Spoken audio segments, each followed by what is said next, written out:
திருச்செந்தூரில் கடல் 50 அடி அளவுக்கு உள்வாங்கியதால் கடலுக்குள் இருந்த பாறைகள் வெளியே தெரிந்தன. இது பற்றி விரிவான தகவலை தர காத்திருக்கிறார் செய்தியாளர் செந்தில் ஆறுமுகம். கடல் உள்வாங்க என்ன காரணம்? தற்பொழுது உள்வாங்கி இருக்கிறதுனால பக்தர்களுக்கு என்ன கட்டுப்பாடுகள் அங்கு விதிக்கப்பட்டிருக்கு? மகாளி அமாவாசையை முன்னிட்டு திருச்செந்தூரில் 50 அடி உள்வாங்கி கடல் பச்சை நிற பாசி படிந்த பாறைகள் வெளியே தெரியுது. முருகனின் 6 படை வீடில் 2ஆம் படை வீடாக விளங்கி வரும் சுப்பிரமணிய சுவாமி கோவில் நாள்தோறும் ஏராளமான பக்தர்கள் வருகை தருவார்கள். கோவில் வருகை தரும் பக்தர்கள் முன்புள்ள கடலில் நீராடி சுவாமி தரிசனம் செய்து வழக்கம். கடலானது அமாவாசை, பௌர்ணமி, அஷ்டமி போன்ற கனத்த நாட்களில் கடல் உள்வாங்குவது வழக்கம். ஒரு சில நேரங்களில் கடல் அலை வெளியே வருவது வழக்கம்.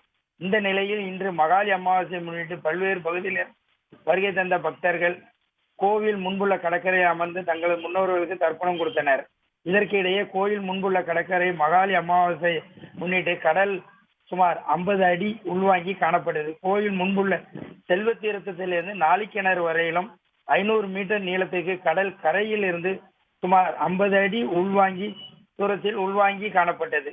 உள்வாங்கி காணப்பட்ட பகுதியில் உள்ள பாறைகளில் பச்சை நிறம் பாசி படிந்த அளவில் தெரியுது. அதன் அருகில் நின்று பக்தர்கள் கோயிலுக்கு வருகை தந்த பக்தர்கள் செல்ஃபி எடுத்து புகைப்படம் எடுத்து வருகிறார்.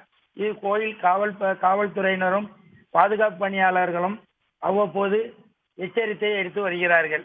ஆழமான பகுதியில் போய் குளிக்கக்கூடாது, கடல் பாசி படிந்திருக்கு, ஆபத்தான சூழ்நிலையில் இருக்கிறதுனால யாரும் உள்ள ஆழமான பகுதியில் போய் குளிக்கக்கூடாது என்று அவ்வப்போது தெரிவித்து வருகிறார்கள்.